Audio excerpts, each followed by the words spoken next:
Oui, donc bonjour à tous en ce mois de juillet de 2022, de retour avec la rubrique Que deviennent les anciens GSC Players. On est avec François Musitelli qui vient de finir son expérience américaine il y a quelques semaines et il a fini quasiment de la meilleure façon possible en perdant en finale du championnat universitaire américain de première division avec l'université de Kentucky. Salut François, ça va? Salut Marc, ça va et toi? Ouais, carrément. On est super content de pouvoir échanger avec toi aujourd'hui. Donc là, pour resituer, tu es à Dijon, tu es chez toi, tu es chez tes parents dans ta chambre de jeune ado. Exactement. Voilà. Et donc, l'idée aujourd'hui, c'est que tu puisses effectivement, maintenant que tu as terminé ton expérience universitaire, c'est de nous raconter un peu de l'intérieur cette phase finale, quoi. Vous jouez, donc il y a une phase qui s'appelle les NCAA Finals où il n'y a plus que 8 équipes. Vous vous retrouvez vers le 20 mai sur le campus de l'Université d'Illinois avant le quart de finale contre TCU, qui est une tête de série numéro un. Donc, raconte-nous dans quelle perspective vous arrivez là-bas, comment ça se passe. Dans un premier temps, en fait, on a joué les huitièmes de finale contre Wake Forest, qui était à la maison le samedi de la semaine d'avant. D'accord. On bat Wake Forest le samedi et je crois qu'on part le lundi matin en direction de Champaign, là, à Illinois. Et on jouait jeudi contre TCU. Donc on est parti quelques jours à l'avance pour s'acclimater aux conditions, notamment à Champaign. C'est pas forcément facile parce que il y a beaucoup de vent, le temps était très incertain, de la pluie, c'était voilà, ça variait beaucoup. Donc on a essayé de se mettre dans les meilleures conditions possibles pour s'adapter et être prêt pour jouer et combattre dès le jeudi, quoi. Donc, Et comment tu as senti, les alors, deux, trois. après avoir battu Wake Forest, donc c'est à domicile, est-ce que tu sens l'engouement de la fac, tu sens l'engouement du bureau des sports, de tout ce, voilà, tu sens le truc monter un peu? On sent tous le truc monter, tout simplement parce que du coup, vu qu'on était top 10 du pays quasiment toute la Ouais. saison, on savait qu'on allait accueillir les trois premiers tours à la maison. Donc, on avait le tableau des NCAA qui était dans l'enceinte là où on s'entraînait. Et rien que quand on a battu DePaul au premier tour, en fait, il y avait déjà beaucoup d'engouement parce que toute la saison, il y a les National Indoors, il y a le SEC Tournament et tout ça, mais au final, on vibre tous surtout pour les NCAA et pour la post-season, comme ils appellent ça. Dès qu'on a gagné le premier tour, on avait le petit sticker qu'on mettait sur le tableau et on avançait petit à petit. Donc, c'est vrai qu'à chaque fois qu'on mettait le sticker, peu importe qu'on batte DePaul ou Wake Forest, au final, c'était juste, bon, bah voilà, un tour de plus de passé et un paquet d'équipes qu'on n'a plus à regarder parce qu'elles sont déjà éliminées. Donc, donc, petit à petit, ça a commencé à monter un peu en puissance, notamment en huitième quand on bat Wake Forest à la maison, parce que c'était pas un troisième tour facile, parce qu'on était huitième du pays et il devait être neuvième, il me semble.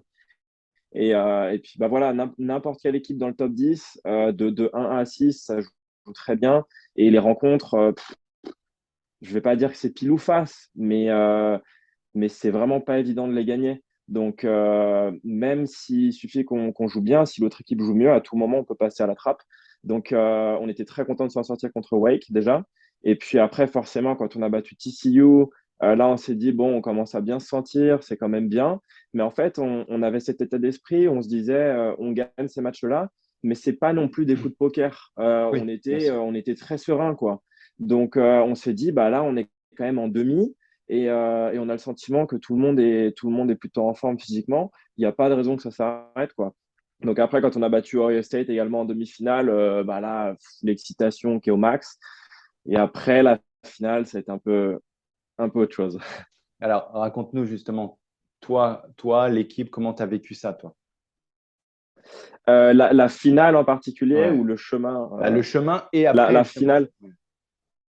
Le chemin, moi, dans un premier temps, je vais Parce pas que te ça fait quand même mentir, 5 ans que tu t'attendais ça quelque part.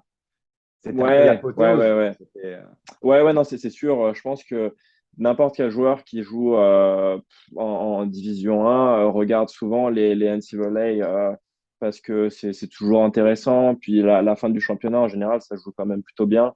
Euh, Moi, au début des championnats, en fait, mentalement, ça commence à devenir un peu dur parce que la saison est longue.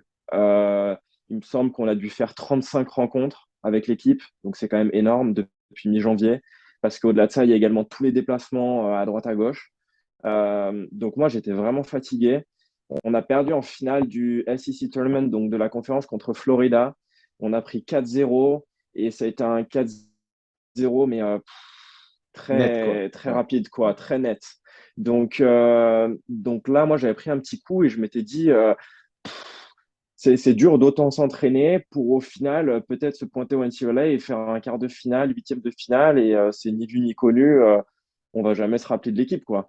Donc j'ai pris un petit coup de massue après le Conference Tournament, mais c'est vrai que le reste de l'équipe, par contre, a très bien joué. Donc en fait, sur les deux, trois premières rencontres, moi, j'ai moyennement joué, mais vu que le reste de l'équipe a très bien joué, on a quand même réussi à passer.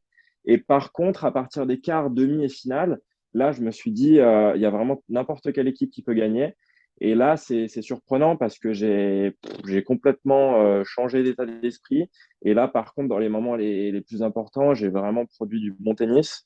Et malgré la pression et tout ça, j'ai été capable de plutôt bien jouer et Ouais. ramener mes points à Ouais. l'équipe, Ouais. quoi. Sauf en finale où là, en finale, ça a été très compliqué parce qu'en fait, déjà en quart de finale, quand on gagne, bah, voilà, il y a toute cette émulation, on reçoit un peu les messages, on commence à se rendre compte, bah, on est en demi, si on gagne encore deux matchs, on est vainqueur, on est champion.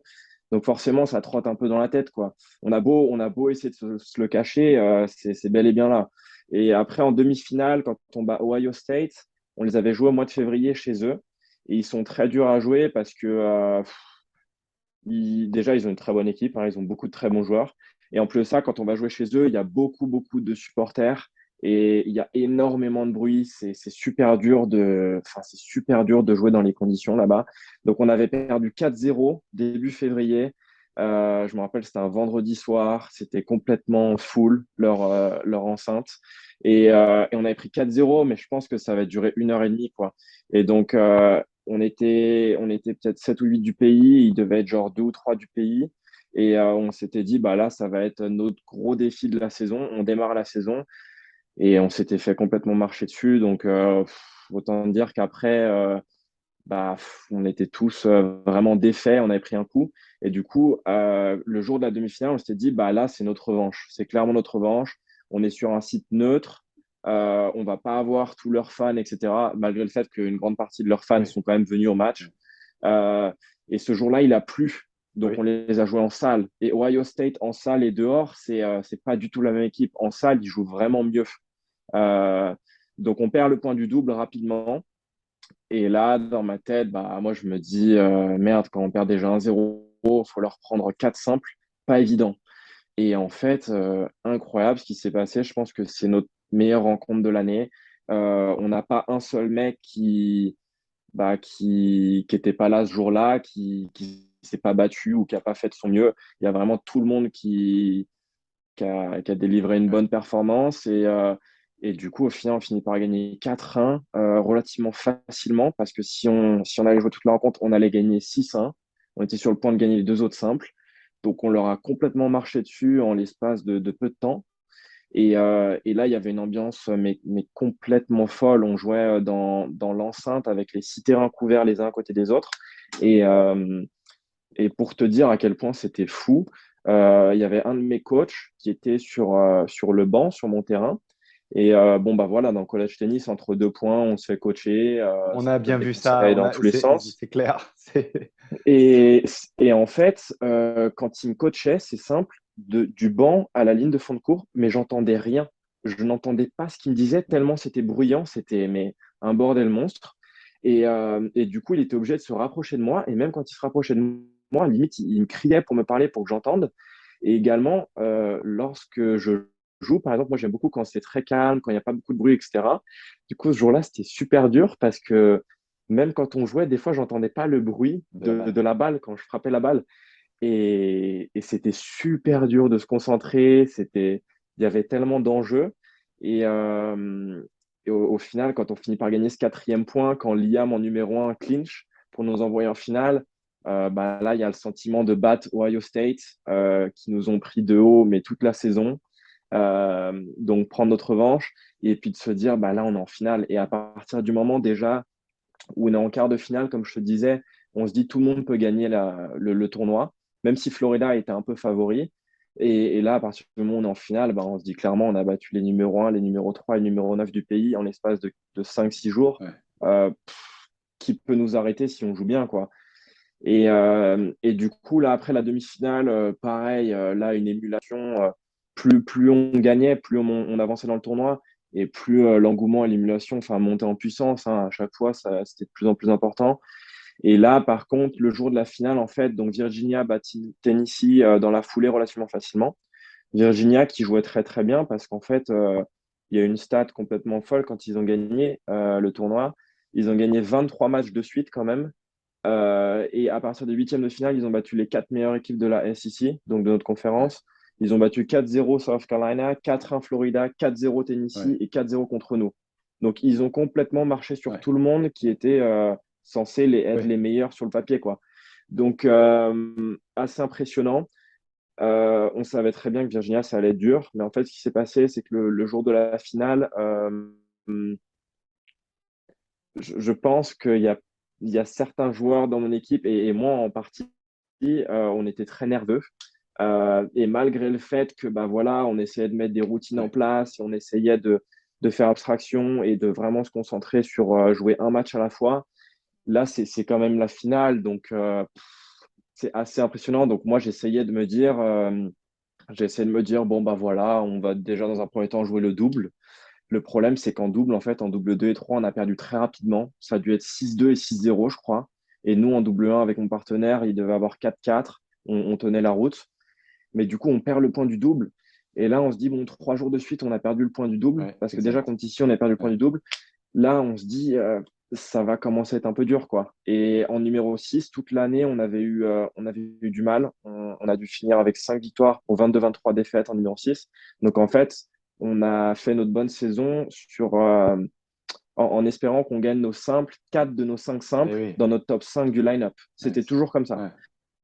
Donc là, contre une équipe comme Virginia, où de 1 à 6, ils sont complètement stack, ça joue hyper bien, on se disait, il faut qu'on gagne 4 simples sur 5.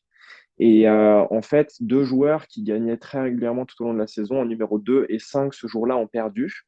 Moi, j'ai très mal démarré. Donc, on s'est retrouvé à 3-0 contre nous, Très mais en rapidement. l'espace Ouais. Ouais. de 1 heure et quart, 1h20. Ouais. Ouais. Et à partir de ce moment-là, c'était vraiment dur parce qu'on Ouais. était complètement dos au mur. Et tous les autres matchs, c'est pas comme si on était sur le point de gagner. Moi, il y avait 6-0, 6-6. J'étais en train de perdre 6-5 dans le tie-break, donc balle de match contre moi. Liam était au troisième, Milan était au troisième. Donc, c'était vraiment, on s'était mis dans un trou pour s'en sortir. Ça devenait quasiment impossible, quoi. Ouais, tu Donc, m'étonnes. donc la finale, résultat incroyable d'aller en finale. Un petit peu déçu parce que on s'est fait marcher dessus alors qu'on les Ouais. avait joués 2 mois auparavant à la maison. On avait perdu 4-2 et c'était vraiment, quand ils nous avaient battus, c'était un peu une très grosse victoire pour eux parce que nous battre à la maison en indoor à Kentucky, c'est vraiment pas évident. On n'a que 4 terrains, on a beaucoup de fans, c'est une ambiance de dingue. Et, euh, et franchement, chapeau à eux parce qu'ils Ouais. ont juste été meilleurs et on a pu voir qu'ils avaient déjà été dans cette position à de nombreuses reprises parce qu'ils ont bien mieux géré la Ouais. situation, tous les joueurs sur tous les terrains.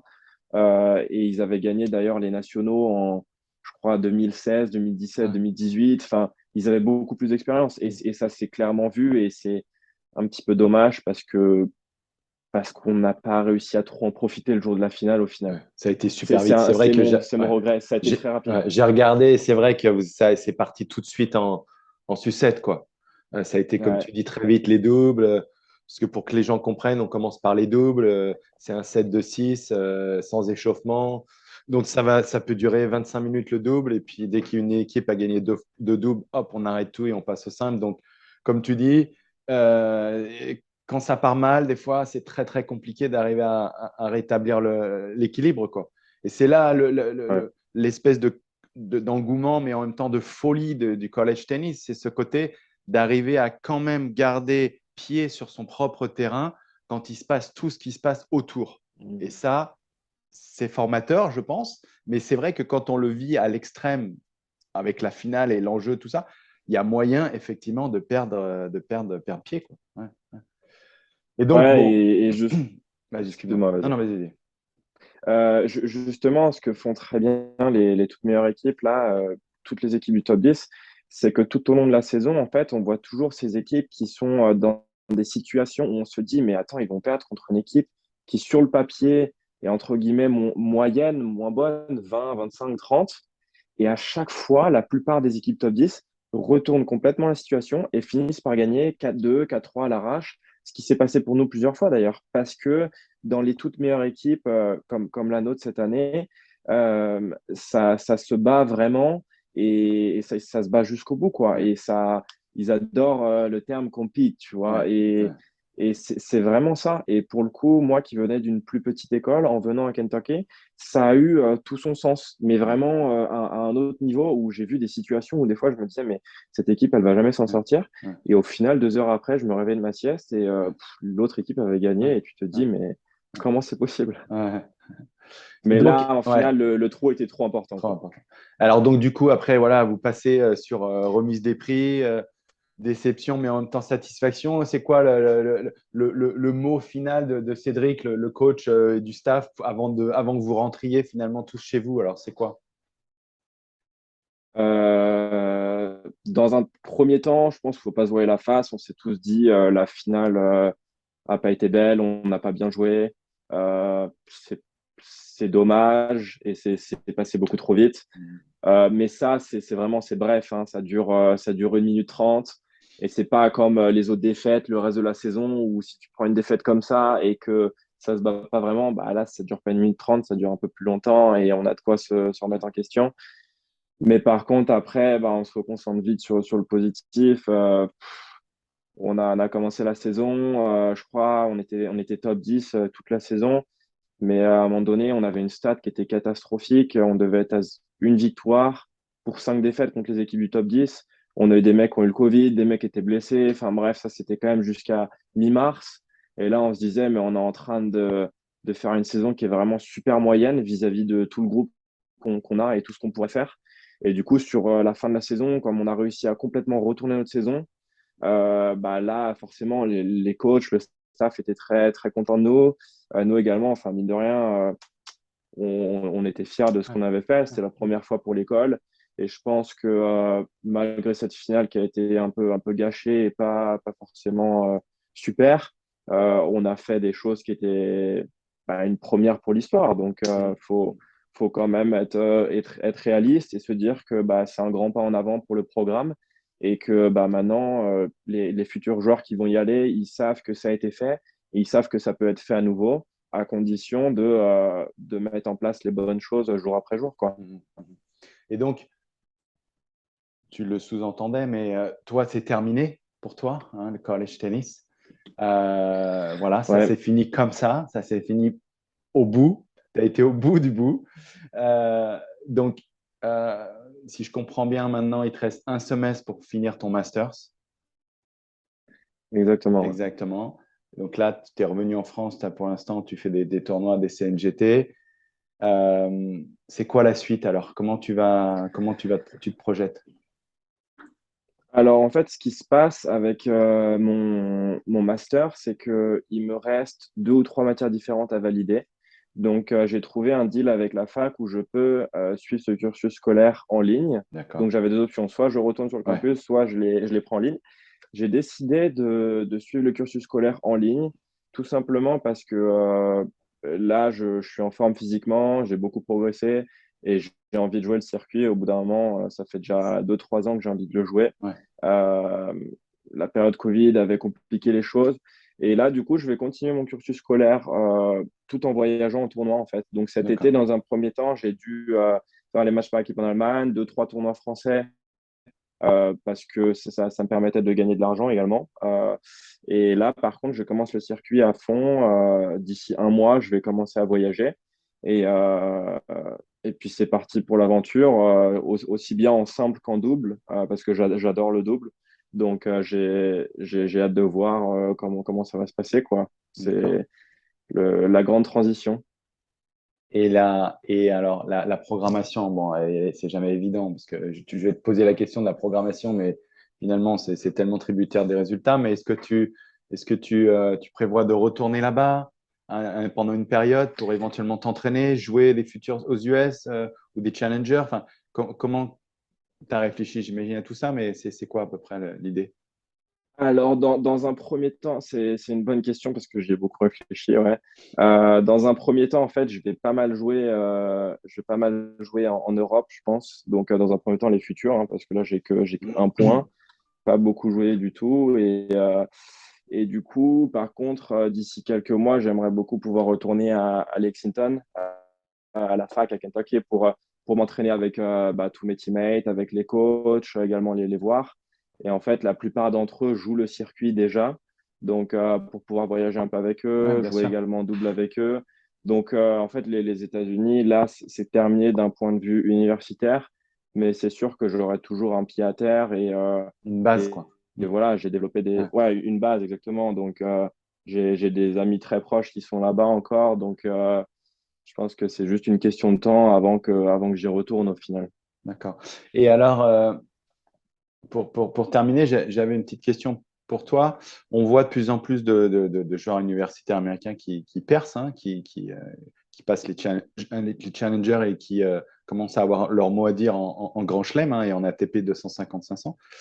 Euh, il y a, j'imagine, certains qui étaient là au début de toi, de ton expérience US, alors que tu as vu évoluer finalement. Ouais, bah, ouais, il y en a plus d'un, hein. J'ai vu Borges, Nuno Borges, qui était à Mississippi State. Là, je suis quasiment sûr qu'il doit être 120, 130 en simple ATP. Et là, il est top 100 en double. J'ai joué Paul Job également en double. Là, il doit être peut-être 200 ATP. Enfin, là, il y en a clairement plein qui sont en train de, entre guillemets, Ouais, exploser parce qu'en fait, ils jouaient déjà tellement bien aux États-Unis que moi, quand je vois leurs résultats sur le circuit, ça me surprend pas tant oui, que ça, en fait. voilà, c'est ça. Ça me surprend pas du tout. Mais c'est vrai que là, il y en a quand même de plus en plus, hein, et j'ai également hâte de voir les joueurs de mon équipe cette année pour voir un peu jusqu'où ils vont aller parce qu'il y en a deux ou trois d'entre eux qui jouent très, très bien. Et c'est sûr qu'en voyant tous ces joueurs qui se lancent et qui jouent très bien, bah, moi, il y a un moment donné où je me dis, il est temps que je tente ma chance et que je vois jusqu'où je peux aller. Par exemple, je regardais les classements il y a 2 3 jours et il y a un mec de Georgia que j'avais joué en double il y a 2 3 ans. Je l'avais joué 2 fois, Zilinski, et là, j'ai vu qu'il était déjà 45 ATP en Mm, double. mm. Et j'étais un peu surpris, quoi, parce que ça montre que c'est possible, à condition de faire les choses correctement, c'est possible.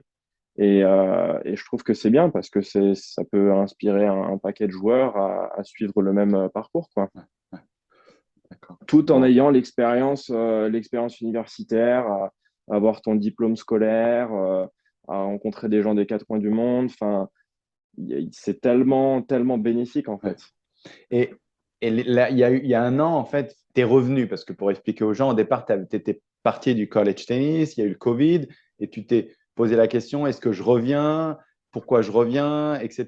Ou alors, est-ce que je pars sur le circuit l'année dernière? Bon, est-ce que cette année, en plus, avec ce qui s'est passé à Kentucky et cette expérience d'aller jusqu'à la finale, tu sens que voilà, c'était peut-être ça aussi, ce qui te manquait, ce qu'il te fallait? Tu te sens plus prêt à y aller maintenant?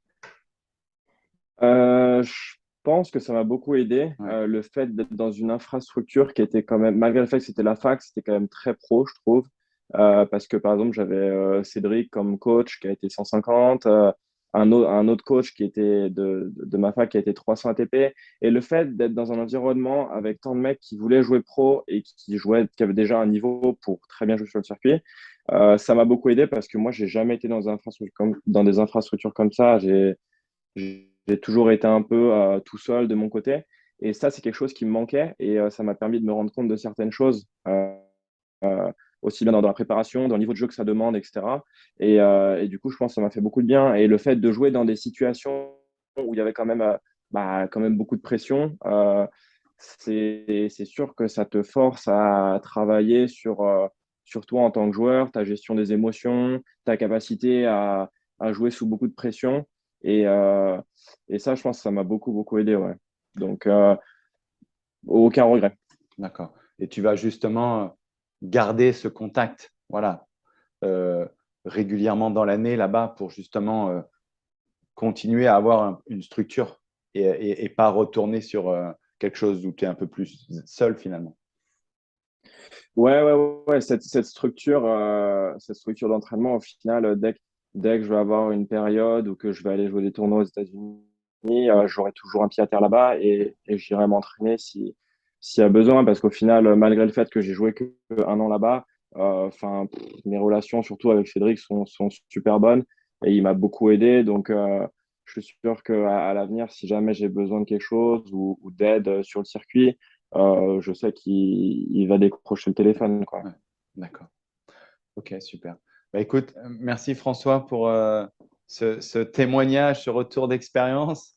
Et Pas de puis, souci, merci à on- toi. on te souhaite plein de bonnes choses pour la suite. Et peut-être qu'on refera un point, entre guillemets, quand il y aura des bonnes nouvelles dans les futures semaines, quoi.